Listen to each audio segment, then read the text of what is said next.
Students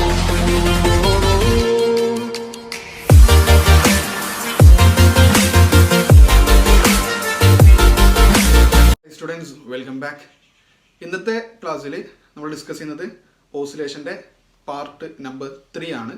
അപ്പോൾ അതിന് മുമ്പ് 2 പാർട്ട് ഓസിലേഷനിൽ ഓൾറെഡി ചെയ്തിട്ടുണ്ട്. ഫോക്കസ് ഏരിയ റിലേറ്റ് ചെയ്തിട്ട് കുറേ കാര്യങ്ങൾ ഡിസ്കസ് ചെയ്തിട്ടുണ്ട്. 2 കാര്യങ്ങൾ മാത്രമാണ് ചാപ്റ്റർ 14 ഓസിലേഷനിലുള്ളൂ. അത് ഒന്ന് SHM ആണ്, സിമ്പിൾ ഹാർമോണിക് മോഷൻ. അതെന്താണ്, അത് റിലേറ്റ് ചെയ്തിട്ടുള്ള എക്സാമ്പിൾ, മാത്തമാറ്റിക്കൽ എക്സ്പ്രഷൻസ്, സൊല്യൂഷൻസ് കാര്യങ്ങളൊക്കെ പറഞ്ഞു. അതിൻ്റെ കൂടെ ലാസ്റ്റ് ക്ലാസ്സിലാണ്, അതായത് ഇന്നലത്തെ വീഡിയോയിൽ വെലോസിറ്റിയും ആക്സിലറേഷനൊക്കെ ഡയറക്റ്റ് ആയിട്ടൊന്ന് പറഞ്ഞിട്ടുണ്ടായിരുന്നു. അത് കാണാത്ത ആൾക്കാർ അതൊന്ന് കാണണേ. ദെൻ നെക്സ്റ്റ് വരുന്ന ഒരു ടോപ്പിക്, അതും ഇന്നലത്തെ വീഡിയോയിൽ ഫോക്കസ് ഏരിയയിൽ വരുന്ന മറ്റൊരു ടോപ്പിക് സിമ്പിൾ പെൻഡുലമാണ്. അപ്പോൾ സിമ്പിൾ പെൻഡുലത്തിൻ്റെ ടൈം പീരീഡിൻ്റെ എക്സ്പ്രഷൻ നമ്മൾ ഇന്നലെ ഡിറൈവ് ചെയ്തു. അപ്പോൾ പറഞ്ഞു വന്ന കാര്യത്തിലേ ഉള്ളൂ, ഫോക്കസ് ഏരിയ റിലേറ്റ് ചെയ്തിട്ടുള്ള കാര്യങ്ങൾ കംപ്ലീറ്റ് ആയിട്ടുണ്ട്. ബട്ട് പറ്റുമെങ്കിൽ ബാക്കിയുള്ള കാര്യങ്ങളൊന്നും ജസ്റ്റ് ഒന്ന് അറിഞ്ഞിരിക്കുക. ഡീറ്റെയിൽ ആയിട്ട് പോകുന്നില്ല, പക്ഷേ ബാക്കിയുള്ള വരുന്ന ടോപ്പിക്സ് ഉണ്ട്, 2 ടോപ്പിക്സ് ഒരു ബാക്കിയുണ്ട് അവിടെ. അത് അറിഞ്ഞിരുന്നാൽ നിങ്ങൾക്കത് ബെറ്റർ ആണ്. എക്സാം ബേസ്ഡ് അല്ല പറയുന്നത്, ഓർ ഫോക്കസ് ഏരിയ. അപ്പോൾ വിചാരിക്കേണ്ട ഫോക്കസ് ഏരിയയിൽ നിന്നുള്ള കഴിഞ്ഞില്ലേ ബാക്കി എന്താണെന്ന് വിചാരിക്കേണ്ട. അപ്പോൾ ഫോക്കസ് ഏരിയ മാത്രം മതി, എക്സാമിന് അത് മാത്രം മതി, എനിക്ക് ഫ്യൂച്ചർ അല്ലെങ്കിൽ നെക്സ്റ്റ് ഇതിൻ്റെ ആവശ്യമില്ല എങ്കിൽ നിങ്ങൾ കാണണം എന്നില്ല. ഓക്കെ, പക്ഷേ നിങ്ങൾക്കത് മനസ്സിലാക്കുക. സിമ്പിളായിട്ടുള്ള കാര്യങ്ങളാണ്, പെട്ടെന്ന് തന്നെ ക്യാച്ച് ചെയ്യാൻ വേണ്ടി പറ്റും. നിങ്ങൾക്ക് അറിയുന്ന കുറേ കാര്യങ്ങൾ, ഡെയിലി ലൈഫിലുള്ള കുറേ കാര്യങ്ങൾ ജസ്റ്റ് ഒന്ന് നമ്മളൊന്ന് എടുത്ത് പറയുന്നു എന്ന് മാത്രമേ ഉള്ളൂ. അപ്പോൾ 2 ടോപ്പിക്കാണ് നമുക്കവിടെ ബാക്കിയുള്ളത്. ഓക്കെ, അത് means first one damped harmonic oscillation ആണ്. Damped harmonic oscillation. Okay, already പഠിച്ചതിൽ ചെറിയൊരു കണ്ടീഷൻ കൊടുത്താൽ മതിയാകും. അതായത് നമ്മുടെ ഓസിലേഷൻ പഠിച്ചു, ഒരു സിമ്പിൾ ഹാർമോണിക് മോഷൻ പഠിച്ചില്ലേ, F -kx ആണ്, അതിൻ്റെ ഡിഫറൻഷ്യൽ ഇക്വേഷൻ ഇന്നതാണെന്നൊക്കെ പറഞ്ഞിട്ടുണ്ടായിരുന്നു. അപ്പോൾ ഇവിടെ ഡാംപ്ഡ് മീൻസ് എന്താ, ഇത്രയേ ഉള്ളൂ, സംഭവം ഇത്രയേ ഉള്ളൂ. അത് മനസ്സിലാക്കിക്കോ, കാരണം നിങ്ങൾക്ക് കൂടുതലായിട്ട് സ്കോർ ചെയ്യാൻ വേണ്ടി പറ്റും. എക്സ്ട്രാ ക്വസ്റ്റ്യൻസ് ഇതിൽ നിന്നും വന്നു കഴിഞ്ഞാൽ നിങ്ങൾക്ക് സ്കോർ ചെയ്യാൻ ഒരു ബുദ്ധിമുട്ടുണ്ടാവില്ല, സിമ്പിളാണ്. ബട്ട് ഡാമ്പിങ് മീൻസ് എൻ്റെ കയ്യിൽ ഒരു സിമ്പിൾ പെൻഡുലുണ്ട്. ഓക്കെ, സിമ്പിൾ പെൻ, അത് വെച്ചിട്ട് തന്നെ പറയാം. എൻ്റെ കയ്യിൽ ഒരു സിമ്പിൾ പെൻ ബോബ് ഇവിടെ ഉണ്ട്. ഞാൻ ഇയാൾ ഇവിടെ കൊണ്ടുവച്ചു, ഞാൻ ഫോഴ്സ് കൊടുത്തു, അപ്പോൾ റീസ്റ്റോറിങ് ഫോഴ്സ് ഒക്കെ ഉണ്ട്, റിലീസ് ചെയ്തു. ഇയാൾ ഓസിലേറ്റ് ചെയ്യില്ലേ? ഈ ഓസിലേഷൻ കംപ്ലീറ്റ് ആയിട്ട് ഇത് കാലങ്ങളോളം ഇതിങ്ങനെ ഓസിലേറ്റ് ചെയ്യുമോ? ഇല്ലല്ലോ. ഈ ഓസിലേഷൻ ആംപ്ലിറ്റ്യൂഡ്, മാക്സിമം ഡിസ്പ്ലേസ്മെന്റ് ആണ് ആംപ്ലിറ്റ്യൂഡ് എന്നൊക്കെ പറഞ്ഞിട്ടുണ്ട്. ഇതിങ്ങനെ കുറഞ്ഞ് വന്നിട്ട് ലാസ്റ്റ് ഇതിന്റെ മീൻ പൊസിഷനിൽ തന്നെ വന്ന് നിൽക്കില്ലേ? അതിന് മീനിങ് എന്താ? ഇതിന്റെ ആംപ്ലിറ്റ്യൂഡ് കുറയുന്നുണ്ട്. എന്തുകൊണ്ട് ഈ ആംപ്ലിറ്റ്യൂഡ് കുറയുന്നത്? ഇവിടെ external force or frictional force അവിടെ ഉണ്ട്. അത് നമ്മൾ ഡ്രിവൺ വിസ്കസ് ഫോഴ്സ് അല്ലെങ്കിൽ ഡാമ്പിങ് ഫോഴ്സ് എന്നൊക്കെ വിളിക്കും. ജനറലി ഡാമ്പിങ് ഫോഴ്സ് അവിടെ ഉണ്ട്. അതിപ്പോൾ എയറിലാണ്. അപ്പോൾ ഇവിടെ ആരുണ്ട്? ഫ്ലൂയിഡ്സ് അല്ലേ? ഫ്ലൂയിഡ്സ് നമ്മൾ ചാപ്റ്റർ 10 ഡീറ്റെയിൽ ആയിട്ട് പറഞ്ഞതാണ്. വിസ്കോസിറ്റി, ഫ്ലൂയിഡ്സിൻ്റെ ഫ്രിക്ഷണൽ ഫോഴ്സ് ഇൻ ഫ്ലൂയിഡ്സ് ആണ് വിസ്കോസിറ്റി. അപ്പോൾ ഇയാളിങ്ങനെ ഓസിലേറ്റ് ചെയ്യുമ്പോൾ ഈ ഓസിലേഷനെ ഒപ്പോസ് ചെയ്യുന്ന ഒരു ഫോഴ്സ് ഉണ്ട്. That force is damping. അപ്പോൾ ഈ ഓസിലേഷൻ ഒക്കെ എന്ത് സംഭവിക്കും? ഇങ്ങനെ ആംപ്ലിറ്റ്യൂഡ് കണ്ടിന്യൂസ്ലി ഇങ്ങനെ വിത്ത് റെസ്പെക്ട് ടു ടൈം കുറഞ്ഞു വന്ന് ലാസ്റ്റ് ഈ മീൻ പൊസിഷനിൽ വന്ന് നിൽക്കും. ആ ഓസിലേഷനാണ് ഡാമ്പിങ്. അതായത് നമ്മൾ നേരത്തെ പറഞ്ഞ സംഭവത്തെ ജസ്റ്റ് ഒന്ന് ആ ഒരു കേസും കൂടി എടുത്ത് പറഞ്ഞാൽ മതി. ആ ആംപ്ലിറ്റ്യൂഡ് കണ്ടിന്യൂസ്ലി ഡിക്രീസ് ചെയ്യുന്നു with respect to time. This is called damped harmonic oscillation. എന്തുകൊണ്ടാണ് ഡാംപ്ഡ് എന്ന് വിളിക്കാൻ കാരണം? ആംപ്ലിറ്റ്യൂഡ് ഇങ്ങനെ കുറയുന്നത് കൊണ്ടാണ്. അതായത് നമുക്ക് ഫസ്റ്റ് ഒരു ഗ്രാഫ് കാണിക്കാം. നോർമലി ദ ആംപ്ലിറ്റ്യൂഡ്, ഇത് ഇങ്ങനെയുള്ള ആംപ്ലിറ്റ്യൂഡ് കുറച്ച് കഴിയുമ്പോൾ ഇങ്ങനെ കുറഞ്ഞ് ഇങ്ങനെ പോകുന്നു. ഓക്കെ, ഇതാണ് damped harmonic oscillation. Amplitude continuously decreases with ടൈമിനനുസരിച്ച് ഓരോ സമയത്ത് ആംപ്ലിറ്റ്യൂഡ് കുറഞ്ഞ് വരുന്നു. ആംപ്ലിറ്റ്യൂഡ് എന്തുകൊണ്ടാണ് കുറയുന്നത്? അതും കൂടി ഓർമ്മിക്കുക. അവിടെ ഒരു ഡാമ്പിങ് ഫോഴ്സ് ഉണ്ട്. ഡാമ്പിങ്, അതായത് ഓസിലേറ്റ് ചെയ്യുമ്പോൾ ഈ ഓസിലേഷനെ ഒപ്പോസ് ചെയ്യുന്നത്, ദാറ്റ് മീൻസ് ഫ്രിക്ഷണൽ ഫോഴ്സ് അല്ലേ? ആ ഫ്രിക്ഷണൽ ഫോഴ്സിനെ നമ്മൾ ജനറൽ വിളിക്കുക ഇവിടെ ഡാമ്പിങ് ഫോഴ്സ്. അത് വിസ്കോസ് ഫോഴ്സ് ആയിരിക്കും. ഫ്ലൂയിഡ്സ് ആണ്, എയർ ആണ്. അപ്പോൾ ഫ്ലൂയിഡ്സിന്റെ കേസിൽ വരുന്ന ഫ്രിക്ഷണൽ ഫോഴ്സ് എന്താ? വിസ്കസ് ഫോഴ്സ് അവിടെയുണ്ട്. ഈ വിസ്കസ് ഫോഴ്സ് ഇതിനെ ഒപ്പോസ് ചെയ്യും. ഓക്കെ, ഇത്രയും കാര്യങ്ങളാണ് ഡാംപ്ഡ് ഹാർമോണിക് ഓസിലേഷൻ. പറ്റുമെങ്കിൽ ജസ്റ്റ് ഒന്ന് അതിൻ്റെ ഇക്വേഷൻ കൂടി നോക്കാം. അതായത് എനിക്ക് പറ്റും, ഓക്കെ, ഇക്വേഷൻ വല്ല ബുദ്ധിമുട്ടില്ല എന്നുള്ള ആൾക്കാരാണെങ്കിൽ മാത്രം പഠിക്കുക. അല്ലെങ്കിൽ എന്താണ് ഡാംപ്ഡ് ഹാർമോണിക് ഓസിലേഷൻ എന്ന് അതിൻ്റെ ഡെഫിനിഷൻ മാത്രം അറിഞ്ഞിരിക്കുക. ഓക്കെ ആണല്ലോ? ഓക്കെ, അപ്പോൾ നോർമലി ഇതാ SHMന്റെ കേസിൽ ഇക്വേഷൻ F -kx ആണ്. പെട്ടെന്നിട്ട് അതിൽ നിന്ന് ചേഞ്ച് ചെയ്യുന്നതാണ്. അതുകൊണ്ടാണ് പറഞ്ഞത്, നിങ്ങൾ ഓൾറെഡി ഇത് പഠിച്ചതാണ്. അതുകൊണ്ട് ഈ ബാക്കി പഠിക്കുന്ന വലിയ ബുദ്ധിമുട്ടുണ്ടാവില്ല എന്നാണ് എനിക്ക് തോന്നുന്നത്. F -kx പഠിച്ചു. ഈ ഒരു കേസിൽ നമ്മൾ തൊട്ട് മുമ്പ് ഒരു ക്ലാസ്സിൽ അല്ലെങ്കിൽ ഫ്ലൂയിഡ്സിൽ സ്റ്റോക്സ് ലോ വിസ്കസ് ഫോഴ്സ് പറഞ്ഞിട്ടുണ്ടായിരുന്നു. ഞാൻ അങ്ങനെ തന്നെ ഒരു വീഡിയോ ചെയ്തിട്ടുണ്ടായിരുന്നു, വിസ്കോസിറ്റി ആൻഡ് സ്റ്റോക്സ് ലോ. അപ്പോൾ ആ സ്റ്റോക്സ് ലോയാണ് ഇമ്പോർട്ടൻ്റ് ആണ്. അപ്പോൾ ആ സ്റ്റോക്സ് ലോയിൽ വിസ്കസ് ഫോഴ്സിന്റെ കേസിൽ ഞാൻ പറഞ്ഞിട്ടുണ്ടായിരുന്നു, viscous force is equal to directly proportional to velocity എന്ന് പറഞ്ഞിട്ടുണ്ടായിരുന്നു. 6π η/rv എന്ന് എഴുതിയിട്ടുണ്ടായിരുന്നു. ഇവിടെ നമ്മൾ പറയുന്നത് ഒരു കോൺസ്റ്റന്റ്, അതായത് 6π ആ വാല്യൂ ഒന്നും എടുക്കുന്നില്ല. Viscous force minus B into V ആണ്. ഇത് വിസ്കസ് ഫോഴ്സ് ആണ്, വി വെലോസിറ്റി ആണ്. ഓക്കെ, അതുപോലെ ബി ആര ഡാമ്പിങ് കോൺസ്റ്റന്റ് ആണ്. ബി ആര damping constant, a positive constant, that is called damping constant. Damping constant അതിന് മീനിങ് എന്താ? വെലോസിറ്റി കൂടുമ്പോൾ, അന്ന് പറഞ്ഞതാണ്, വെലോസിറ്റി കൂടുമ്പോൾ വിസ്കസ് ഫോഴ്സ് കൂടും. അതായത് താഴേക്ക് വരും. മനസ്സിലാക്കി പഠിക്കും. സബ്ജക്റ്റ് ഇൻട്രസ്റ്റിംഗ് ആവും. അപ്പോൾ താഴേക്ക് ഇപ്പോൾ അന്ന് റെയിൻ ഡ്രോപ്പിൻ്റെ കേസാണ് പറഞ്ഞിട്ടുണ്ടായിരുന്നു. റെയിൻ ഡ്രോപ്പ് നല്ല വെലോസിറ്റിയിലാണ് വരുന്നത്. താഴേക്ക് വരും, നോർമലി വന്ന് എൻ്റെ ബോഡിയിൽ വീണ് കഴിഞ്ഞാൽ നല്ല പെയിൻ എനിക്ക് ഉണ്ടാവേണ്ടതാണ്. പക്ഷെ അത്ര പെയിൻ ഉണ്ടോ? ഇല്ലല്ലോ. അതിന് മീനിങ് എന്താ? ഈ റെയിൻ ഡ്രോപ്പ് താഴേക്ക് വരുമ്പോൾ ആ ഒരു വെലോസിറ്റി ഇൻക്രീസ് ചെയ്യാം. ഈ ഒരു പൊസിഷനിലെ വെലോസിറ്റി അല്ല, ഇവിടെ വെലോസിറ്റി കൂടി വരുന്നതാണ്. അപ്പോൾ അതിനെ ഒപ്പോസ് ചെയ്യാൻ വേണ്ടി ഡാമ്പിങ് ഫോഴ്സ് ഉണ്ട്, അതിനെ ഒപ്പോസ് ചെയ്യും. ക്ലിയർ ആയോ? അപ്പോൾ ഈ വെലോസിറ്റി കുറഞ്ഞു വരും. അതാണ് സംഭവം. അപ്പോൾ ഈ വെലോസിറ്റി, ഇവിടെ വെലോസിറ്റി ഉണ്ടെങ്കിൽ വെലോസിറ്റി കൂടുന്നതിന് കറസ്പോണ്ടിങ് ആയിട്ട് ഇതിനെ ഒപ്പോസ് ചെയ്യാൻ വേണ്ടി ഒരു ഫോഴ്സ് അവിടെ ഉണ്ട്. ഇയാൾ ഇങ്ങനെ ഇങ്ങോട്ട് മൂവ് ചെയ്യുമ്പോൾ ഒപ്പോസ് ചെയ്യും, വെലോസിറ്റി കുറക്കും. ഓക്കെ, ഇയാൾ ഇങ്ങോട്ട് മൂവും, വെലോസിറ്റി കുറക്കും. അതായത് ഇവിടെ ഒരു വിസ്കസ് ഫോഴ്സ് ഉണ്ട്, or damping force. Generally damping force means friction ആണ്. ആ ഫ്രിക്ഷൻ ഫ്ലൂയിഡ്സിൽ വരുമ്പോൾ വിസ്കസ് ആണ്. അപ്പോൾ ഞാൻ പറഞ്ഞു തന്ന കാര്യത്തിലേ ഉള്ളൂ.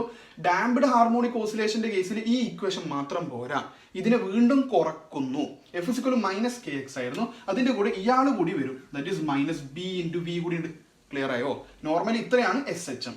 അതിന്റെ കൂടെ ഡാമ്പിങ് ഫോഴ്സിന്റെ എമൗണ്ട് കൂടി ഞാൻ അവിടെ കൊടുത്തു, -b ഇൻറ്റു വി. അതിൽ -b അല്ലെങ്കിൽ b എന്ന് പറയുന്ന ഡാമ്പിങ് ഫോഴ്സ്, ഇത് കുറക്കുകയാണ് ചെയ്യുന്നത് അല്ല, എൻ്റെ ഓസിലേഷൻ ഇങ്ങനെ ആംപ്ലിറ്റ്യൂഡ് ഡിക്രീസ് ചെയ്യണം. അതുകൊണ്ടാണ് മൈനസ്, അല്ലെങ്കിൽ ഈ മോഷനെ ഒപ്പോസ് ചെയ്യുന്നു, അതുകൊണ്ടാണ് മൈനസ്. സപ്പോർട്ട് ചെയ്യുന്നില്ല, അതുകൊണ്ടാണ് മൈനസ് വന്നിരിക്കുന്നത്. അപ്പോൾ ഈ ഒരു ഇക്വേഷനാണ് ഡാംപ്ഡ് ഹാർമോണിക് ഓസിലേഷന്റെ ഇക്വേഷൻ. ക്ലിയർ ആയോ? F = -kx SHMന്റെ ഇക്വേഷൻ. F = -kx -b into V. ഇത് ഡാമ്പിങ് ഫോഴ്സ് കൂടി അവിടെ ആഡ് ചെയ്ത് കഴിഞ്ഞാൽ അത് damped harmonic oscillation, DHO, damped harmonic ഓസിലേഷന്റെ ഇക്വേഷനായി. ഇനി ഇതിനെ നമ്മൾ ഡിഫറൻഷ്യൽ ഇക്വേഷനിലേക്ക് പോകണം. നമുക്ക് വേണമെങ്കിൽ ചെയ്ത് കണ്ടുപിടിക്കാം ഡിഫറൻഷ്യൽ ഇക്വേഷൻ. ഓക്കെ, അതൊന്നും വേണ്ട, ഞാൻ ഡയറക്റ്റ് ആയിട്ട് എഴുതിയാണ്. ഡിഫറൻഷ്യൽ ഇക്വേഷൻ ഡിറൈവ് ചെയ്യുന്നില്ല, വേണമെങ്കിൽ ഡിറൈവ് ചെയ്യാം. F ma കൊടുത്തു, ആക്സിലറേഷൻ വരെ ഇത് നമ്മൾ കൊടുത്താണ്, SHMൽ കൊടുത്തതുപോലെ വേണമെങ്കിൽ ചെയ്യാം. പക്ഷെ ഞാൻ ഇവിടെ ഡയറക്റ്റ് ആയിട്ട് എഴുതിയാണ്. d²x/dt² plus k/m into X plus b/m into dx/dt is equal to 0. Okay, ഇതാണ് ഈ ഡാംപ്ഡ് ഹാർമോണിക് ഓസിലേഷന്റെ ഡിഫറൻഷ്യൽ ഇക്വേഷൻ. ഇത് ബുദ്ധിമുട്ടാണെങ്കിൽ പഠിക്കണ്ട. ഇത്രയും കാര്യങ്ങൾ ഇത് ഓർമ്മയുണ്ടോ? ഇത്രയും ടേംസ് അങ്ങനെ പഠിച്ചോ, അതാണ് കണക്ട് ചെയ്ത് പഠിക്കാം. ഇത്രയും ടേംസ് സിമ്പിൾ, അതെന്തായാലും പഠിക്കണല്ലോ, ഫോക്കസ് ഏരിയയിലുള്ളതാണല്ലോ സിമ്പിൾ ഹാർമോണിക് ഓസിലേഷൻ്റെ. ഇതിന്റെ കൂടെ ഇയാൾ വന്നു, അതായത് ഇവിടെ m ഉണ്ടായിരുന്നു അല്ലെ, F = ma. അതിലൂടെ ഏനാണ് d²x/dt² കൊടുത്തിരിക്കുന്നത്. ആ വീഡിയോ കണ്ടു കഴിഞ്ഞാൽ ഇത് ഒരു കൺഫ്യൂഷൻ ഉണ്ടാവില്ല. d²x/dt², അതായത് ഈ എമ്മിനെ ഡിവൈഡ് ചെയ്തു, ഇവിടെയും ഡിവൈഡ് ചെയ്തു, അതാണ് ഇവിടെ വന്നിരിക്കുന്നത്. അതുപോലെ വെലോസിറ്റി എന്ന് പറഞ്ഞു കഴിഞ്ഞാൽ ആരാ? dx/dt ആണ്, അതും കൊടുത്തു. അത്രയേ ഉള്ളൂ. ഓക്കെ, അപ്പൊ ഞാനിവിടെ ഇയാൾ മൈനസ് വരുന്നാൽ ഇപ്പുറത്തേക്ക് എടുത്തു, പ്ലസ് വന്നു, =0. ഇതാണ് differential equation of damped harmonic ഓസിലേഷന്റെ. ഇത്രയും വന്നു, ഇത് =0 SHMന്റെ ഇക്വേഷൻ ആണ്. പ്ലസ് ഇതും കൂടി വന്നു കഴിഞ്ഞാൽ ഡാംപ്ഡ് ഹാർമോണിക് ഓസിലേഷന്റെ ഇക്വേഷൻ. അപ്പോൾ ഇത് പഠിച്ച ഒരാൾ ഇതും കൂടി വന്നു കഴിഞ്ഞാൽ അത് ഡാംപ്ഡ് ഹാർമോണിക് ഓസിലേഷന്റെ ഡിഫറൻഷ്യൽ ഇക്വേഷൻ എന്ന് പഠിച്ചു കഴിഞ്ഞാൽ അതുകൂടി നിങ്ങൾക്ക് എക്സ്ട്രാ കിട്ടി. അതായത് ആ ഒരു ടോപ്പിക്കിൽ നിന്ന് ക്വസ്റ്റ്യൻ വന്നു കഴിഞ്ഞാൽ നിങ്ങൾക്ക് അതും കൂടി എഴുതാൻ വേണ്ടി പറ്റും. കാരണം ഇതുവരെ എന്തായാലും പഠിക്കണമല്ലോ. ഓക്കെ, ദെൻ ഇതിന്റെ സൊല്യൂഷൻ വരിക, അതായത് എക്സ് അല്ലെ, എക്സിനാണ് സൊല്യൂഷൻ വിളിക്കുക, x of t. വേണമെങ്കിൽ x അല്ലെങ്കിൽ x of t എന്ന് എഴുതാം. That is a into e⁻ -bt/2m into, കുറച്ച് ലെങ്തി ആണ്, cos of ω' t + 5 എന്നാണ്. ഞാൻ ഡയറക്റ്റ് പറയുന്നതാണ് ആ സൊല്യൂഷൻ. ഇതാണ് സൊല്യൂഷൻ വരിക. കൺഫ്യൂഷൻ ഉള്ള ആൾക്കാർ പഠിക്കുകയോ വേണ്ട, ഒഴിവാക്കിക്കോ. സൊല്യൂഷൻ ഇതാണ്, പഠിക്കാൻ പറ്റുന്ന ആൾക്കാർ പഠിക്കുക. ഒരു സിറ്റുവേഷൻ അല്ലെ, നമുക്ക് ഫോക്കസ് ഏരിയ ഒക്കെ ഉണ്ടായത് കൊണ്ട് ഞാൻ ഫോഴ്സ് ചെയ്യുന്നില്ല, അല്ലെങ്കിൽ പഠിക്കണം എന്ന് തന്നെ പറയും. a into e⁻ -bt/2m into cos of ω' t + 5. 2 പ്രാവശ്യം വായിച്ചു കഴിഞ്ഞാൽ ക്ലിയർ ആകും. പക്ഷെ ബുദ്ധിമുട്ടാണ്, കൺഫ്യൂഷൻ ആവുമെങ്കിൽ ഷുവർലി സ്കിപ്പ് ചെയ്യാം. ഓക്കെ, പഠിക്കാൻ പറ്റുന്ന ആൾക്കാരെ മാത്രമാണ് ഇത് പഠിക്കുക. ഓക്കെ, അതായത് ഇത്രയും ടൈമാണ് ഇവിടുത്തെ ആംപ്ലിറ്റ്യൂഡ്. ഞാൻ പറയുന്ന ഒരു കാര്യം മനസ്സിലാക്കിക്കോ. ഞാൻ ഓൾറെഡി പറഞ്ഞു, ഈ ഡാംപ്ഡ് ഹാർമോണിക് ഓസിലേഷൻ എന്ന് പറഞ്ഞു കഴിഞ്ഞാൽ ഇതിന്റെ ആംപ്ലിറ്റ്യൂഡ് ടൈമിനനുസരിച്ച് വേരി ചെയ്യുന്നുണ്ട്. ആ ടൈമിനനുസരിച്ച് വേരി ചെയ്യുന്നതിന്റെ ഒരു പ്രൂഫ് പോലെയാണ് ഇതിനാ പറഞ്ഞത്. ഇതാണ് ഡാംപ്ഡ് ഹാർമോണിക് ഓസിലേഷന്റെ ആംപ്ലിറ്റ്യൂഡ്. ഇത്രയും. ഇത് മാത്രമല്ല, ഈ കോസിന് മുമ്പിലുള്ള എല്ലാവരും നമ്മൾ ജനറലി എക്സ് എന്താ പറയാ, നമ്മൾ എക്സ് ഓഫ് ടി എന്താ പറഞ്ഞിരിക്കുന്നത്, SHM കേസിൽ A cos of omega T plus 5. ഈ കോസിന് മുമ്പിലുള്ള ആളാണ് ആംപ്ലിറ്റ്യൂഡ്. അല്ലാണ്ട് എ കാണുമ്പോൾ ആംപ്ലിറ്റ്യൂഡ് എന്ന് അങ്ങനെ മാത്രം വിചാരിക്കാൻ പറ്റില്ല. ആ ഒരു ട്രിഗണോമെട്രി ഫംഗ്ഷന് മുമ്പിലുള്ള ആളാണ് ആംപ്ലിറ്റ്യൂഡ്. അതായത് ഈ ട്രിഗണോമെട്രി ഫംഗ്ഷന് മുമ്പിൽ ഇത്രയും ടേം ഉണ്ട്, അതായത് ഇത്രയും ടേം എന്ത് തന്നെയാണ്, ആംപ്ലിറ്റ്യൂഡ് തന്നെയാണ്. അപ്പൊ ഈ ഒരു ആംപ്ലിറ്റ്യൂഡ്, അതായത് ഡാംപ്ഡ് ഹാർമോണിക് ഓസിലേഷന്റെ ആംപ്ലിറ്റ്യൂഡ് എത്രയാ, ഇത്രയുമാണ്. A into e raised to minus bt by 2m. Okay, ഈ ആംപ്ലിറ്റ്യൂഡിൽ നിങ്ങൾ ഒരു ടേം കണ്ടോ? ഏതൊരു ഫാക്ടർ ഉണ്ട്? e raised to minus bt by 2m കണ്ടോ? ഈ ഒരു factor e raised to minus bt by 2m. ഈ ഒരു ഫാക്ടർ ആണ് ടൈമിന് കറസ്പോണ്ടിങ് ആയിട്ട് ആംപ്ലിറ്റ്യൂഡ് കുറയുന്നു എന്ന് കാണിച്ചു തരുന്നത്. അതായത് ടൈം കൂടുമ്പോൾ ഇവിടെ മൈനസ് ആണ്. e raised to പ്ലസ് ആണെങ്കിൽ അത് ചേഞ്ച് ആവുമായിരുന്നു, കൂടുമായിരുന്നു. പക്ഷെ ഇവിടെ e raised to മൈനസ് ആണ് കാണുന്നത്. അപ്പൊ ടൈം കൂടുമ്പോൾ ഈ ഫാക്ടർ കുറയും. ഈ ഫാക്ടർ കുറയുമ്പോൾ ഇത് ഇയാളുമായിട്ട് മൾട്ടിപ്ലൈ ചെയ്യുമ്പോൾ ഓവറോൾ ആംപ്ലിറ്റ്യൂഡ് ഡിക്രീസ് ആകും. മനസ്സിലായോ? അപ്പൊ പറഞ്ഞ കാര്യം, ആംപ്ലിറ്റ്യൂഡ് കണ്ടിന്യൂസ്ലി ഡിക്രീസ് ആകുന്നതിനാണ് ഡാംപ്ഡ് ഹാർമോണിക് ഓസിലേഷൻ എന്ന് വിളിക്കുന്നത്. അതിന്റെ ഒരു പ്രൂഫ് നിലക്കാണ് ഞാൻ ഈ ആംപ്ലിറ്റ്യൂഡ് വെച്ചിട്ട് ഈ ഒരു ഫാക്ടറിന്റെ ഇമ്പോർട്ടൻസ് കാണിച്ചു തരുന്നത്. അപ്പൊ ഈ ഒരു ഇക്വേഷൻ പഠിച്ചാൽ നിങ്ങൾക്ക് ഈ ഒരു ആംപ്ലിറ്റ്യൂഡിന്റെ ഡിക്രീസിങ് എങ്ങനെയാണെന്ന് വിത്ത് റെസ്പെക്ട് ടു ടൈം പറയാൻ വേണ്ടി പറ്റും. ബുദ്ധിമുട്ടാണെങ്കിൽ സ്കിപ്പ് ചെയ്യാം. ഓക്കെ, ഡയറക്റ്റ് ആയിട്ട് ഞാൻ ഒരു സൊല്യൂഷൻ അവിടെ പറഞ്ഞിട്ടുണ്ടായിരുന്നു. ഈ ഒമേഗ ഡാഷ് എന്ന് പറഞ്ഞിട്ട് √k/m മൈനസ് b²/4m² എന്ന് പറഞ്ഞിട്ട് ഇക്വേഷൻസ് ഒക്കെ ഉണ്ട്. ഓക്കെ, വേണ്ട ആൾക്കാർ ഓക്കെ അത് ഒഴിവാക്കാം, വേണ്ട ആൾക്കാർ മാത്രം പഠിക്കാം. ഓക്കെ, അങ്ങനെ പറയാം. √k/m മൈനസ് b²/4m² ആണ്. ഞാൻ ഒമേഗ എന്നല്ല കൊടുത്തത്, ഒമേഗ ഡാഷ്. ഇത്രയുമാണ് ഒമേഗ ഡാഷ്. പഠിക്കാൻ പറ്റും. ഇത് വേണമെങ്കിൽ ഒഴിവാക്കാം, ജനറലി ഒഴിവാക്കുന്നതിന് ബുദ്ധിമുട്ടില്ല. ഒമേഗ ഇവിടെ ഞാൻ പറഞ്ഞ സ്ഥിതിക്ക് ഇതും കൂടി പറഞ്ഞില്ലെങ്കിൽ അത് മോശമാണെന്ന് വിചാരിച്ചിട്ട് പറഞ്ഞതാണ്, ഒന്ന് മെൻഷൻ ചെയ്തതാണ്. ഒമേഗ ഡാഷ് ഇത്രയാണ്. അത് നമുക്ക് ഫോക്കസ് ഏരിയ അല്ലെങ്കിലും അത് ഇമ്പോർട്ടൻ്റ് അല്ല. പക്ഷേ ഈ ആംപ്ലിറ്റ്യൂഡ് ഞാൻ പഠിക്കണം എന്നാണ് പറയുന്നത്. പക്ഷേ ബുദ്ധിമുട്ടുള്ള ആൾക്കാർ സ്കിപ്പ് ചെയ്തോളുക. ഓക്കെ, മതി. അപ്പോൾ ഇത്രയാണ് ഡാംപ്ഡ് ഹാർമോണിക് ഓസിലേഷൻ. അപ്പോൾ എന്താണ് ഡാംപ്ഡ് ഹാർമോണിക് ഓസിലേഷൻ്റെ കേസിൽ വരിക? അപ്പോൾ എന്താ പറഞ്ഞത്? ഡാംപ്ഡ് ഹാർമോണിക് ഓസിലേഷൻ്റെ കേസിൽ the amplitude of oscillations is continuously decreasing with ടൈമിനനുസരിച്ച് കണ്ടിന്യൂസ്ലി ആംപ്ലിറ്റ്യൂഡ് കുറഞ്ഞു വരുന്നു. എന്തുകൊണ്ട് ആംപ്ലിറ്റ്യൂഡ് കുറയുന്നത്? ഇയാൾ ഓസിലേഷൻ കണ്ടുവാ, ഈ ഓസിലേഷൻ ഇങ്ങനെ കുറഞ്ഞ് ലാസ്റ്റ് ഇവിടെ വന്ന് നിൽക്കും. ഇത് തന്നെയാണ് സംഭവം, ഇത് തന്നെയാണ്. ഓക്കെ, അപ്പോൾ ഈ ഒരു കേസിൽ എന്തുകൊണ്ടാണ് അവിടെ എക്സ്റ്റേണൽ ഫോഴ്സ്, അതോ ഡാമ്പിങ് ഫോഴ്സ് അവിടെ ഉണ്ട്. ഡാമ്പിങ് ഫോഴ്സ് മീൻസ് ഫ്ലൂയിഡ്സിൻ്റെ കേസിൽ ഫ്രിക്ഷൻ, അതായത് വിസ്കസ് ഫോഴ്സ് ഉണ്ട്. അപ്പോൾ വിസ്കസ് ഫോഴ്സിൻ്റെ ഇക്വേഷൻ ആണ് -b/v. അതുകൂടി അവിടെ കൊടുക്കുക. അപ്പോൾ ഇക്വേഷൻ ആയി. അതിന് ജസ്റ്റ് ഒന്ന് ചേഞ്ച് ചെയ്ത് d/dx ഓർ d²x/dt² ടേമിലേക്ക് മാറ്റിക്കഴിഞ്ഞാൽ ഡിഫറൻഷ്യൽ ഇക്വേഷൻ ആയി. പിന്നെ അതിന്റെ സൊല്യൂഷൻ. ഓക്കെ, അപ്പോൾ ഇക്വേഷനിങ് അറ്റ്ലീസ്റ്റ് പഠിക്കാം. ബാക്കിയുള്ളത് ഓക്കെയാണ്, കൺഫ്യൂഷൻ ഒന്നും ആവില്ല എങ്കിൽ പഠിച്ചു വെക്കുക എന്ന് മാത്രമേ പറയാൻ വേണ്ടി പറ്റുള്ളൂ. ഓക്കെ, അത്രമാത്രം ഡാംപ്ഡ് ഹാർമോണിക് ഓസിലേഷൻ. ആ ഗ്രാഫ് കൂടി ഓർമ്മിച്ചോട്ടോ. അതുപോലെ അതിന്റെ എനർജി ഒക്കെ ഉണ്ട്, ഒരു ആംപ്ലിറ്റ്യൂഡൊക്കെ വെച്ചിട്ട്. അതൊന്നും ഞാൻ പറയുന്നില്ല. എനർജിയും കുറഞ്ഞു വരും. ഓക്കെ, കൺസർവേഷൻ ഓഫ് എനർജി നമ്മൾ കുറഞ്ഞു വരും എന്നുള്ള കേസൊക്കെ അവിടെയുണ്ട്. അതിലേക്കൊന്നും പോകുന്നില്ല. ദെൻ ലാസ്റ്റ് ടോപ്പിക്ക്, ഈ ചാപ്റ്ററിന്റെ final topic, forced oscillation and resonance ആണ് ഡിസ്കസ് ചെയ്യാൻ വേണ്ടി പോകുന്നത്. ഫോഴ്സ്ഡ് ഓസിലേഷൻ ഇത്രയേ ഉള്ളൂ. എല്ലാം തൊട്ടുമ്പത്തെ ടോപ്പിക്ക് റിലേറ്റ് ചെയ്ത് വരുന്ന കാര്യമാണ്. അതുകൊണ്ടാണ് ക്ലാസ്സിൽ പറയുന്നത്. ഫോഴ്സ്ഡ് ഓസിലേഷൻ എന്ന് പറഞ്ഞു കഴിഞ്ഞാൽ ഫോഴ്സ്ഡ് അല്ല, ടൈമിൽ തന്നെ ഫോഴ്സ്ഡ് എക്സ്റ്റേണൽ ഒരു ഫോഴ്സ് വേണം. ഇതവിടെ ശ്രദ്ധിച്ചോ. ഞാൻ തൊട്ടുമ്പത്തെ ടോപ്പിക്ക് റിലേറ്റ് ചെയ്തിട്ട് തന്നെ പറയാം. എൻ്റെ കയ്യിൽ ഒരു സിമ്പിൾ പെൻഡുലുണ്ട്. ഇയാളിങ്ങനെ ഓസിലേറ്റ് ചെയ്യും. ഈ ഓസിലേറ്റ് ചെയ്യുന്ന സമയത്ത് ഞാൻ തൊട്ട് മുമ്പ് പറഞ്ഞു ഡാമ്പിങ് ഉണ്ട്, കുറഞ്ഞു വരുന്നുണ്ട് അല്ലേ. അതായത് നോർമലി ഇയാൾ ഓസിലേറ്റ് ചെയ്യുന്നത് ഇയാളുടെ ഫ്രീക്വൻസിയിലാണ്. അതിനെയാണ് നമ്മൾ നാച്ചുറൽ ഫ്രീക്വൻസി എന്ന് വിളിക്കുക. ചെറിയ ക്ലാസ്സുകളൊക്കെ അത് കേട്ടിട്ടുണ്ടാവുമായിരിക്കും. നാച്ചുറൽ ഫ്രീക്വൻസി, അതായത് ഇനീഷ്യലി അത് ഒമേഗ, അതാണ് നമ്മൾ ഒമേഗ യൂസ് ചെയ്തത്. ഇനീഷ്യലി ഇയാൾ ഇങ്ങനെ ഓസിലേറ്റ് ചെയ്യുന്നത് ഇയാൾക്ക് സ്വന്തമായിട്ട് ഒരു ഫ്രീക്വൻസി ഉണ്ട്, അതാണ് ഒമേഗ. ഓക്കെ, അതിങ്ങനെ കുറഞ്ഞു വരികയാണ് അല്ലേ. ഓരോ ടൈമിനനുസരിച്ച് ഇത് കുറേ ഡാമ്പിങ് ഉണ്ട് എന്ന് പറഞ്ഞു. ഈ ഒരു കേസിൽ എക്സ്റ്റേണൽ ഒരാൾ വന്നിട്ട് ഒരു ഫോഴ്സ് കൊടുത്തു, പീരിയോഡിക് ഫോഴ്സ് കൊടുത്തു. അങ്ങനെ എക്സ്റ്റേണൽ പീരിയോഡിക് ഫോഴ്സ് കൊടുത്തു. ഇതിന് കുറച്ചൊരു ബെറ്റർ എക്സാമ്പിൾ എന്ന് പറഞ്ഞാൽ സ്വിങ് ആണ്. ഊഞ്ഞാലാടുന്ന കേസില്ലേ, ഊഞ്ഞാലാടുന്ന കേസിൽ നമുക്ക് ഇങ്ങനെ സ്വിങ് ചെയ്യുന്നുണ്ട്. ഓക്കെ, ഈ ഒരു ഓസിലേറ്റ് ചെയ്യുന്ന സമയത്ത് ഇതിൻ്റെ എന്താവും വെലോസിറ്റി കുറഞ്ഞ് വരുമ്പോൾ ബാക്കിൽ നിന്ന് ഒരാൾ വന്നിട്ട് പുഷ് ചെയ്യുന്നു. അതാണ് എക്സ്റ്റേണൽ പീരിയോഡിക് ഫോഴ്സ്. ക്ലിയർ ആയോ? ഇതിനേക്കാൾ ബെറ്റർ എക്സാമ്പിൾ പറയാൻ വേണ്ടി പറ്റില്ല. അപ്പോൾ ഇയാൾ നേരെ ഓസിലേഷനിലായിരുന്നു. ഓക്കെ, അപ്പോൾ ഇയാൾ ഈ സ്വിങ് ചെയ്യുന്ന സമയത്ത് ഇയാളുടെ വെലോസിറ്റി കുറയാണ്. അപ്പോൾ എക്സ്റ്റേണൽ ഒരാൾ വന്നിട്ട് പുഷ് ചെയ്ത് കൊടുത്തു. എങ്ങനെയാണ് പുഷ് ചെയ്യുന്നത്? അയാൾ ഫോഴ്സ് എങ്ങനെയാണ്? പീരിയോഡിക് ഫോഴ്സ് ആയിരിക്കണം. പീരിയോഡിക് ഫോഴ്സ് കൊടുത്തു. ഓക്കെ, ആ ഫോഴ്സ് കൊടുക്കുമ്പോൾ ഇത് മാറി. അതായത് ഇപ്പോൾ ഇയാൾ ഓസിലേറ്റ് ചെയ്യുന്നത് ഇയാളുടെ ഫ്രീക്വൻസിയിലല്ല, എക്സ്റ്റേണൽ ഒരാൾ വന്നില്ലേ അയാൾ കൊടുക്കുന്ന ഫ്രീക്വൻസിയിലാണ്. മനസ്സിലായോ? ഇനീഷ്യലി ഇപ്പോൾ ഞാൻ സ്വിങ് ചെയ്യുന്ന സമയത്ത്, ഓസിലേറ്റ് ചെയ്യുന്ന സമയത്ത് എനിക്ക് എന്താ, ഞാൻ ഓസിലേറ്റ് ചെയ്യുന്നത് എൻ്റെ ഫ്രീക്വൻസിയിൽ ഒമേഗയിലാണ്. ഞാനത് സ്റ്റോപ്പ് ആകാൻ പോകുന്ന സമയത്ത് എൻ്റെ ഫ്രണ്ട് വന്നിട്ട് എനിക്കൊന്ന് പുഷ് ചെയ്തു. ഓക്കെ, അതായത് ഞാൻ രണ്ടാമത് ഓസിലേറ്റ് ചെയ്യുന്നത് എൻ്റെ ഫ്രീക്വൻസി ആയിട്ടുള്ള ഒമേഗ ഓർ നാച്ചുറൽ ഫ്രീക്വൻസിയിലല്ല, അയാളുടെ ഫ്രീക്വൻസിയിലാണ്. അത് ഞാൻ ജനറലി വിളിക്കുക ഡ്രിവൺ ഫ്രീക്വൻസി എന്നാണ്. മനസ്സിലായോ? അതാണ് ഫോഴ്സ്ഡ് ഓസിലേഷൻ. അതായത് ഇവളിങ്ങനെ കുറഞ്ഞ് വരുമ്പോൾ പുറത്തുനിന്ന് ഒരാൾ വന്നിട്ട് പുഷ് ചെയ്തു, ഒരു പീരിയോഡിക് ഫോഴ്സ് തന്നു, അയാൾക്ക് ഒമേഗ ഡി ഡ്രിവൺ ഫ്രീക്വൻസി ഉണ്ടായിരുന്നു. ആ ഒരു കേസാണ് ഫോഴ്സ്ഡ് ഓസിലേഷൻ. ക്ലിയർ ആണെന്ന് വിചാരിക്കുന്നു. അപ്പോൾ ആ ഒരു കണ്ടീഷൻ ജസ്റ്റ് കൊടുത്താൽ പോരെ. അപ്പോൾ തൊട്ട് മുമ്പത്തെ ടോപ്പിക്ക് റിലേറ്റ് ചെയ്തിട്ടാണ് ഇയാളും വരുന്നത്. അപ്പോൾ ഒമേഗയിലായിരുന്നു ഞാൻ ഓസിലേറ്റ് ചെയ്തുകൊണ്ടിരിക്കുന്നത്.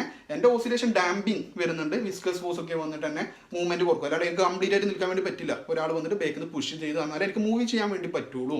ഓക്കെ, അപ്പോൾ ഒരാൾ വന്നിട്ട് തന്നെ പുഷ് ചെയ്തു, അതായത് എക്സ്റ്റേണൽ പീരിയോഡിക് ഫോഴ്സ് തന്നു of driven frequency omega D. അങ്ങനെ ഒരു ഫ്രീക്വൻസി അല്ലെങ്കിൽ എക്സ്റ്റേണൽ പീരിയോഡിക് ഫോഴ്സ് തന്നു കഴിഞ്ഞാൽ ഞാൻ പിന്നെ സ്വിങ് ചെയ്യുന്നത് ഏതിലും വേണ്ടിയിട്ട്, ഓസിലേറ്റ് ചെയ്യുന്ന ഏതിലായിരിക്കും? അയാളുടെ ഫ്രീക്വൻസിയിലാണ്. ഏതിലല്ല? എൻ്റെ നാച്ചുറൽ ഫ്രീക്വൻസി ആയിട്ടുള്ള ഒമേഗയിലല്ല. ക്ലിയർ ആണെന്ന് വിചാരിക്കുന്നു. ആ ഒരു സമയത്ത് അവിടെ ഫോഴ്സ്, ഇത് ഒമേഗ ഡി ഡ്രിവൺ ഫ്രീക്വൻസിയാണ്. അയാൾ തന്നിട്ടില്ല, അതായത് എൻ്റെ ഫ്രണ്ട് വന്ന് എനിക്ക് തന്ന ഫോഴ്സ് ഇല്ലേ, ആ ഫോഴ്സ് ആണ് F0 cos omega D T. ഇത് എൻ്റെ ഫ്രണ്ട് തന്ന ഫോഴ്സ് ആണ്, എക്സ്റ്റേണൽ പീരിയോഡിക് ഫോഴ്സ്. ഞാൻ വീണ്ടും ഓസിലേഷനിലേക്ക് തന്നെ വരാൻ വേണ്ടി എന്നെ സപ്പോർട്ട് ചെയ്തതാണ്. അപ്പോൾ എക്സ്റ്റേണൽ പീരിയോഡിക് ഫോഴ്സ് എത്രയാ തന്നിട്ടാണ് സപ്പോർട്ട് ചെയ്തത്? ഇത്രയും. ഈ F0 പീരിയോഡിക് ഫോഴ്സിന്റെ, എക്സ്റ്റേണൽ പീരിയോഡിക് ഫോഴ്സിന്റെ ആംപ്ലിറ്റ്യൂഡാണ്. ഇത് എഫ് കണ്ടിട്ട് ഫോഴ്സ് എന്ന് വിചാരിക്കാൻ വേണ്ടി പാടില്ല. നമ്മൾ ടെക്സ്റ്റ് ബുക്കിൽ F0 കൊടുത്തതുകൊണ്ട് ഞാൻ അങ്ങനെ തന്നെ പറഞ്ഞു. എക്സ്റ്റേണൽ പീരിയോഡിക് ഫോഴ്സിന്റെ ആംപ്ലിറ്റ്യൂഡ്, അതായത് ഇവിടെ എ കാണാത്തത് കൊണ്ട് ഓർ എഫ് കാണുന്നത് കൊണ്ട് അത് ഫോഴ്സ് ആണ് എന്ന് നിങ്ങൾ തെറ്റിദ്ധരിക്കാൻ വേണ്ടി പാടില്ല. കോസ് ദ ട്രിഗണോമെട്രി ഫംഗ്ഷന് മുമ്പിലുള്ള ആള് ആംപ്ലിറ്റ്യൂഡ് ആയിരിക്കും. അതായത് ഞാൻ പറഞ്ഞു തന്ന കാര്യം, നമ്മൾ നേരത്തെ ഇക്വേഷൻ ഇല്ലേ, അങ്ങനെയാണെങ്കിൽ ഫോഴ്സ്ഡ് ഓസിലേഷന്റെ ഇക്വേഷൻ എന്തായിരിക്കും? ഓക്കെ, എൻ്റെ കയ്യിൽ ഓൾറെഡി ഇക്വേഷൻ ഉണ്ട്, അല്ലെങ്കിൽ ഡിഫറൻഷ്യൽ ഇക്വേഷൻ ഉണ്ട്. എന്താ, എങ്ങനെ കൊടുക്കാം? എൻ്റെ കയ്യിൽ ഓൾറെഡി ഇക്വേഷൻ ഉണ്ട്. F equal to minus K X minus B V, ഡാമ്പിങ്ങിന്റെ കേസ് അല്ലെ. ഇത് ഓൾറെഡി പറഞ്ഞത് total force minus K X minus B V, തൊട്ട് മുമ്പ് പറഞ്ഞത് അല്ലെ. ഡാമ്പിങ്ങിന്റെ കേസിൽ വരെ പറഞ്ഞ ഇത്ര വരെയാണ്. ഇനി ഇയാള് വന്നിട്ട് ഈ മൈനസ് ബി വി എന്താ ചെയ്യുന്നത്? പുറത്തുനിന്ന് എൻ്റെ ഡാമ്പ് ചെയ്യാൻ, എൻ്റെ ആംപ്ലിറ്റ്യൂഡ് കുറയ്ക്കാൻ എന്നെ സപ്പോർട്ട് ചെയ്യുന്ന ആളല്ല, അതുകൊണ്ടാണ് മൈനസ് ചെയ്തത്. ഇനി ഇയാളാണെങ്കിലോ, എൻ്റെ ഫ്രണ്ട് വന്ന് എന്നെ സപ്പോർട്ട് ചെയ്യാം, എൻ്റെ ആംപ്ലിറ്റ്യൂഡ് ഒക്കെ കൂടെ ഞാൻ വീണ്ടും ഓസിലേഷനിലേക്ക് വരാൻ വേണ്ടി തന്നെ അയാൾ സപ്പോർട്ട് ചെയ്യുന്നു. അതുകൊണ്ട് ഈ ഒരു ഫോഴ്സ്, എക്സ്റ്റേണൽ പീരിയോഡിക് ഫോഴ്സ് വരുമ്പോൾ ഇവിടെ എന്ത് ഇട്ട് കൊടുക്കണം? പ്ലസ് ഇട്ട് കൊടുക്കണം. ക്ലിയർ ആയോ? ഇതിനപ്പുറം എക്സാമ്പിൾ നമുക്ക് പറയാൻ വേണ്ടി പറ്റില്ല. ആ ഒരു എക്സാമ്പിൾ കുറച്ചുകൂടി ക്ലിയർ ആകുമെന്ന് വിചാരിക്കുന്നു. കാരണം അത് വന്നിട്ട് എൻ്റെ വീണ്ടും ഞാൻ ഓസിലേഷനിലേക്ക് തന്നെ വരികയാണ്. പക്ഷെ നേരത്തെ വെറുതെ ഇരിക്കുന്ന സമയത്താണെങ്കിലോ എൻ്റെ ആംപ്ലിറ്റ്യൂഡ് കുറയാം. എൻ്റെ ഈ മീഡിയം അല്ലെ, ഈ വിസ്കസ് മീഡിയം എന്നെ സപ്പോർട്ട് ചെയ്യുന്നില്ല, എന്നെ ഇങ്ങനെ തളർത്തിക്കൊണ്ടിരിക്കുകയാണ്. അപ്പോൾ അതാണ് മൈനസ് വന്നത്. പക്ഷെ എക്സ്റ്റേണൽ പീരിയോഡിക് ഫോഴ്സ് വന്ന് എന്നെ സപ്പോർട്ട് ചെയ്തപ്പോൾ അത് പ്ലസ് കൊടുക്കണം. കാരണം ഞാൻ വീണ്ടും ഓസിലേഷനിലേക്ക് തന്നെയാണ് വരുന്നത്, അതുകൊണ്ടാണ് ഇവിടെ പ്ലസ് വന്നിരിക്കുന്നത്. ക്ലിയർ ആണല്ലോ? അപ്പോൾ ഈ ഒരു കാര്യം അവിടെ ഓർമ്മിക്കും. ഇതാണ് അവിടെ ഇക്വേഷൻ. ഫോഴ്സ്ഡ് ഓസിലേഷന്റെ കേസിലെ ഇക്വേഷൻ ഇതാണ്. അതിന് ശേഷം നമുക്ക് അതിന്റെ സൊല്യൂഷൻ ഒക്കെ പറയാം. ഓക്കെ, ഇത്രയാണ് എക്സ്റ്റേണൽ പീരിയോഡിക് ഫോഴ്സ്. നിങ്ങൾക്ക് എന്ത് ഡൗട്ട് ആണെങ്കിലും കമന്റ് ബോക്സിലോ അല്ലെങ്കിൽ ഡയറക്റ്റ് ആയിട്ട് കോൺടാക്ട് ചെയ്യാം കേട്ടോ.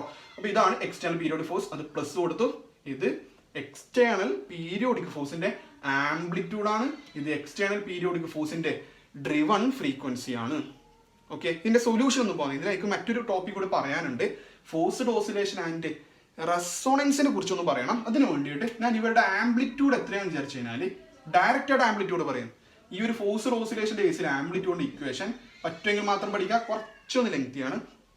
F0 divided by m square into omega square minus omega D square whole square plus omega D square B square whole raise to 1/2. ബുദ്ധിമുട്ടാണെന്ന് അറിയാം, കുറച്ച് ലെങ്തിയാണ്. ഓക്കെ, ഞാൻ നോക്കട്ടെ മാറിപ്പോയിട്ടുണ്ടോ.